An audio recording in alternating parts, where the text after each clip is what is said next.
그래서 이제 지가 상승 시점 중에 개발 호재에 의해서 올라갈 때 살펴보면 발표되는 시점에 땅값이 한번 출렁이고요. 다음 토지 보상이 일어나는 시점에서 또 한번 땅값이 출렁이게 됩니다. 다음 이제 착공에 들어가면 본격적으로 땅값이 올라가고, 다음 이제 완공 단계에서도 땅값이 올라가고, 이제 완공이 되면 실수요자들이 사용을 하게 되겠죠. 그래서 사용 단계에서도 땅값이 한번 더 올라가게 됩니다. 그래서 요 시점별 땅값이 움직인다라는 거를 내가 알고 있으면 이 뉴스 보는 것도 눈이 조금씩 바뀌는 거예요. 그래서 하나씩 이제 살펴보면 국토교통부에 들어가면 정책마당에 정책자료실이 있습니다. 여기에 들어오면 이제 국도사업계획 단계별 세부 시행 절차가 있습니다. 그래서 요런 내가 이걸 사업을 할 거는 아니지만 어떤 단계를 거친다를 알아놓으면 좋겠죠. 그래서 1단계는 사업 구상 및 계획 단계입니다. 다음 이제 예비 타당성 조사 단계고요. 요때 사업성이 있는지 없는지 살펴보게 됩니다. 다음 이제 3단계는 타당성 조사에 들어가게 됩니다. 다음 4단계는 이제 기본계획 설계가 들어가고요. 요때 교통 수요 예측도 하고 현황 조사도 하고 최적 노선 결정을 하게 되고 계략 공사비 산정도 하게 됩니다. 다음 5단계가 이제 실시 설계 단계입니다. 요때 이제 보상도 들어가게 되고 이후에 착공, 완공 이렇게 됩니다. 그리고 절차는 비슷해요. 그 다음에 이제 철도망 계획을 보시면 최장 120개월에서 약 10년이 걸리죠. 약 10년이 걸리는데 이게 원활하게 했을 때 10년인 거예요. 이게 늦어지면 12년, 15년 연기될 수도 있는 거예요. 약간 빨라질 수도 있고, 빨라지게 되면 한 8년 정도 이렇게 될 수도 있습니다. 그래서 1단계 구상 단계, 그 다음에 사전 타당성 용역 단계 3에서 6개월 정도 걸리고, 그 다음 최상위 기본계획 수립 단계 해서 12개월에서 18개월 정도. 이거 보시면 이제 더 잘 보이실 거니까 한 번 정도 쭉 읽어보세요. 요게 굉장히 중요하거든요. 투자 타이밍이 제일 중요해요. 다음 이제 예비 타당성 조사에서 6에서 12개월 정도 걸리고, 다음 이제 타당성 조사 및 기본 계획 해서 6에서 12개월. 다음 이제 기본 및 실시 설계에서 6에서 12개월. 그 다음에 실시 계획 승인 및 착공. 그 다음에 시공 후 시운전 및 개통. 이렇게 이제 단계를 거치게 됩니다. 이런 개발 사업에 따라서 부동산 투자를 했을 경우 이제 큰 리스크가 있어요. 그게 뭐냐면 첫 번째는 사업 무산에 대한 리스크예요. 이 발표는 했지만 이게 무산되는 경우가 있습니다. 다음 두 번째 큰 리스크는 기간이 연장이 되는 거예요. 계속 늘어나는 거예요. 이럴 때 또 리스크가 있죠. 그래서 이 두 개를 리스크를 방비를 해야 되는 거예요. 그래서 효율적인 매수 타이밍을 잘 잡아보자라는 겁니다. 그래서 이제 주요 사업 추진 단계를 보시면 이걸 제가 5단계로 나눠 놨습니다. 이 표를 통해서 한눈에 보기 좋게. 그래서 이제 구상 및 계획 단계, 그다음에 예비 타당성 조사, 그 다음에 이제 요때 주요 내용, 계획 검토, 공청회를 거치고 예비 타당성 조사 때 종합 평가를 하게 되고 기획재정부 신청을 하게 됩니다. 그래서 사업성이 있는지 없는지, 요때 반려되면 사업을 다시 무산될 수도 있겠죠. 멀어진단 말이에요. 그래서 이제 타당성 조사를 거치게 되고, 이때 뭐냐면 고시 공람을 할 수 있게 됩니다. 그래서 이제 일반인이 어느 정도 알 수 있는 시점이죠. 다음 이제 기본 설계가 들어가고 계략 공사비 산정되고 사업 시행자가 나오게 됩니다. 그래서 요 1번에서 4번까지가 약 5년이 걸리고 전체의 약 50%가 요때입니다. 그래서 사람들은 요 1, 2, 3단계에 투자했다가는 너무 오래 걸릴 수가 있는 거예요. 그래서 지칠 수가 있죠. 다음 이제 5번 단계가 약 반인데 요때가 약 이제 5년이 걸리는 거예요. 실시 설계 단계에서. 요때 보상 들어가고 착공에 들어가거든요. 근데 땅값이 움직이는 거는 요 앞에 5년은 행정계획상으로는 엄청 바빠요. 근데 우리는 알 수가 없는 거죠. 왜냐? 우리는 이제 드디어 되는구나가 내 눈에 보여야지 드디어 되는구나라고 알 수가 있는데, 내 눈에 보인다는 건 뭐냐면 착공인 거예요. 착공. 그러다 보니까 사람들은 이제 요 과거가 뭐다? 기간 대비 수익률이 낮아지고 요 이후가 기간 대비 수익률이 높아집니다. 그래서 이거를 더 세분화해서 살펴보겠습니다. 그래서 발표부터 사용 단계까지가 있는데, 발표부터 착공까지는 눈에 안 보이는데 이 보상 전까지가 약 50%라고 있죠. 나는 보이지 않는데 행정계획상으로는 엄청 바쁜 거예요. 예. 근데 눈에 보이는 단계는 일반인 기준으로 시각화되느냐 안 되느냐 이 착공을 기준으로 해서 전반전, 후반전이라고 보시면 돼요. 전반전, 후반전. 근데 이 전반전 때는 가격이 비교적 저렴해요. 이 이전에는 뭔가 발표 나기 전이니까 사면 안 되겠죠. 발표 나면 땅값이 오르긴 하지만 전반전은 후반전 대비는 가격이 저렴하다라는 겁니다. 다음, 대신에 리스크가 비교적 크고 기간도 오래 걸리는 거예요. 그래서 요 단계에서는 반드시 대출을 받아서 땅을 사면 안 되고 큰 돈으로 땅을 사면 안 되는 거예요. 요럴 때는 소액 장기 투자를 보고 들어가는 겁니다. 전략을. 그러나 이제 착공에 들어가게 되면 이런 국가 사업이나 지자체 사업, 핵심 사업 같은 경우에는 착공에 들어가면 공익 사업은 세금을 걷어서 이미 돈이 들어갔단 말이에요. 그러면 이게 연기될 수는 있지만 무산될 가능성은 매우 이제 낮아집니다. 단점은 이미 이제 가격이 어느 정도 비싸게 되죠. 대신에 안정적이고 기간이 짧아지는 거예요. 이미 우리나라 국민의 세금을 걷어서 이 사업에 투여를 했는데 이게 무산이 되면 정치인 입장에서는, 정책자 입장에서는 치명적인 타격을 입을 수가 있겠죠. 그러다 보니까 무산되기는 쉽지 않다. 사실 여기도 사례가 많지만 말이 길어질 것 같아서 핵심 포인트는 돈이 들어가서 이미 착공에 들어가면 안정적으로 바뀐다. 그리고 우리나라 공사 기술이 워낙 좋아지다 보니까 이제 기간도 굉장히 짧아지는 거예요. 요때부터는 하루하루가 다르게 바뀐다라는 걸 느낄 수가 있어요. 얼마 전까지는 이랬는데 얼마 후에 가보니까 와, 벌써 이만큼 바뀌었더라. 이게 느끼는 시점이 요 착공 시점입니다. 기간이 짧고 안정적이다 보니까 요때는 금융자본을 활용하는 게 훨씬 효율적입니다.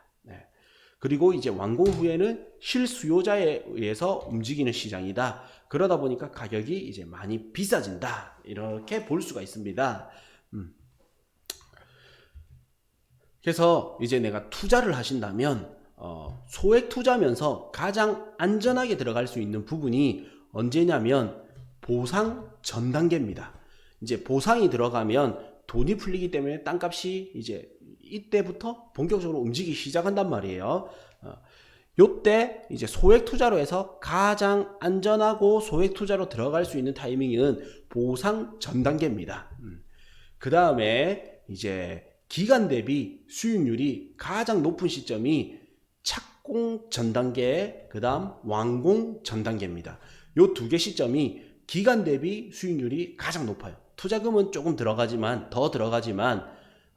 매매가가 올라가니까 가격은 조금 비싸졌지만 그래도 투자금 대비 수익률이 가장 높은 단계가 요 착공과 완공, 요 타이밍에 땅값이 가장 많이 오르거든요. 그래서 착공 전 단계, 완공 전 단계에 딱 들어가시면 기간 대비 수익률을 가장 높일 수가 있고, 요때 기간 대비 수익률을 가장 높일 수가 있고, 소액 투자로 내가 어느 정도 요 전까지는 보상 전 단계까지는 너무 오래 걸려요. 더 소액이긴 하지만 너무 오래 걸리기 때문에 보상 전 단계가 소액 투자에 가장 안정적이면서 효과적인 타이밍이 요 보상 전 단계입니다.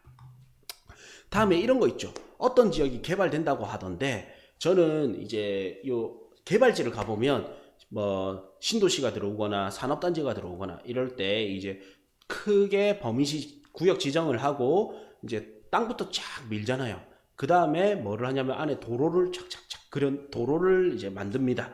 그 다음에 이제 도로를 만들고 바둑판 형태로 땅을 효율적으로 분할을 해서 택지 개발을 해서 그 다음 분양을 하게 되거든요. 그런데 이 지역에 얼만큼 효과가 좋을 거냐 아닐 거냐, 사업성이 좋을 거냐 아닐 거냐, 아니면 인기가 좋을 거냐 아닐 거냐를 어떻게 알 수 있냐면 외부에서 여기까지 들어오는 교통망 계획이 같이 있는지 없는지가 굉장히 중요합니다.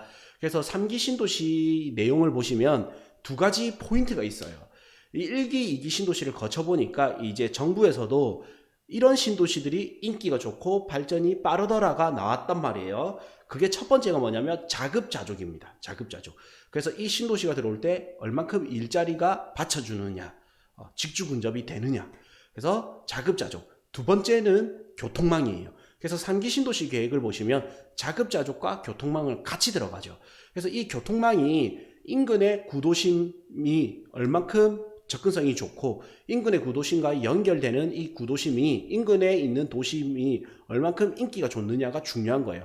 그래서 예를 들어서 뭐가 있냐면 하남 같은 경우에는 강남의 배후 권역이죠. 그러니까 인기가 좋은 거예요. 과천, 하남은 강남의 배후 권역이니까 조금 더 인기가 좋고, 남양주 같은 경우에는 광북 쪽의 배후 권역이죠. 그러니까 하남이라든지 과천보다는 조금 더 약한 거예요. 범위는 넓지만. 그래서 어쨌든 저는 어디 지역이 개발된다 했을 때 토지 투자자가 항상 먼저 들어가게 되거든요. 그럼 토지 투자가 먼저 들어가서 개발이 되면 토지 투자자가 어느 정도 실현될 때쯤에 그 다음 이제 아파트 분양을 하고 하니까 이제 아파트 투자자가 온단 말이에요. 다음 이제 상가 투자자가 오게 되고. 그래서 분양 단계는 항상 제일 먼저 하는 게 토지, 다음 이제 아파트, 그 다음 이제 상가 이렇게 들어가게 되거든요. 그래서 토지 투자자가 먼저 이제 보게 됩니다. 그때 아무것도 안 보이는데 가야 되는 거예요. 토지 투자자들은. 이 도면 하나 보고, 이 개발 계획 하나 보고 가는데, 이 개발 계획이 언제쯤 가장 속도가 붙더라는 교통망이 발전되는 단계에서 속도가 붙는다라는 겁니다. 그래서 예를 들어서 제가 고덕 신도시 막 발전 중일 때 신도시 안에 못 들어가요. 막 이제 펜스 쳐져 있고 못 들어가거든요. 그러면 그 고덕 신도시로 연결되는 교통망은 뭐가 있지? 그 교통망은 지금 어떤 단계지? 이거를 보는 겁니다. 다음에 이제 신도시가 개발된다고 하면 그 안에 이제 분양을 할 거 아니에요. 그러면 1차적으로 토지를 분양을 하고요. 다음 이제 아파트 분양을 하게 됩니다. 여기서도 제가 꿀팁을 알려드리면 아파트를 분양하죠. 요때 건설사가 그 분양을 할 거 아니에요. 그럼 요때는 온갖 마케팅이 굉장히 중요해요. 그래서 분양이 잘 돼야 건설사가 수익 마진이 높게 되겠죠. 사활이 걸려 있단 말이에요. 그러면 요때 어디를 본격적으로 마케팅을 하다 보니까 일반인들 사이에서는 이때 가장 이슈가 많이 됩니다.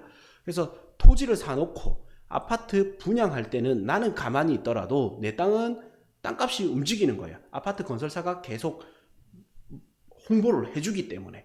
그러면 이때까지 지지부진하던 게 일반인들 사이에서는 요때 이게 이제 드디어 되는구나. 아파트 분양이 된다는 거는 이제 드디어 되는구나.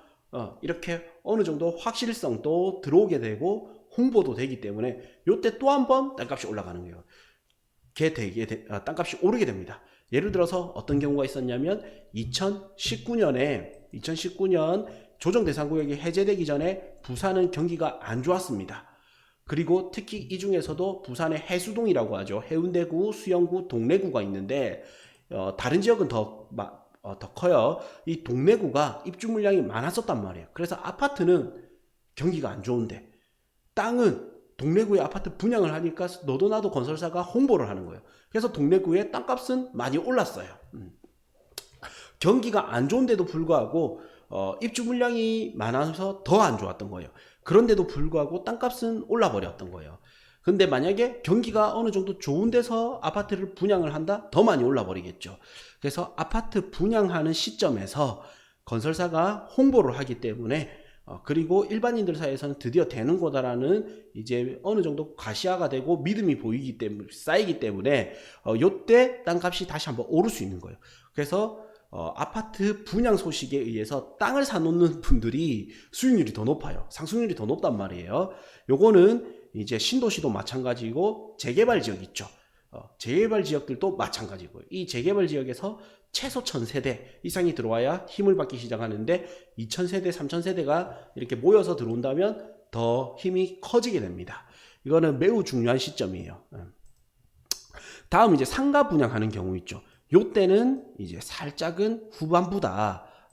요 상가 아파트까지는 분양 위례 신도시처럼 아파트까지는 좋을 수 있지만 상가 분양에서는 다시 이게 안 좋을 수가 있습니다.